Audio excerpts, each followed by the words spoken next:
कैसे हैं आप? चलो आज हम कलर्स के नेम सीखते हैं। ये क्या है? स्नोमैन। स्नोमैन के कलर करें वाइट।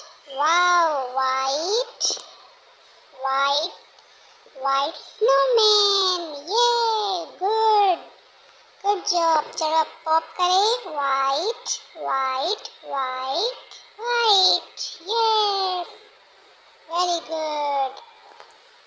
अब चलो नेक्स्ट पे चलते हैं। नेक्स्ट कौन सा कलर है? ये क्या है? हेड।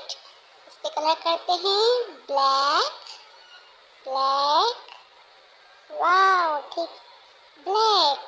क्या हुआ? ये ब्लैक हेड। पॉप करें ब्लैक ब्लैक ब्लैक ब्लैक। ये good good job. Yes, clapping for kids. Good. चलो नेक्स्ट पे चलते हैं। ये क्या है?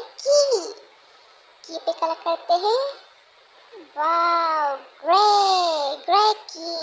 यस, पॉप करें ग्रे ग्रे ग्रे ग्रे।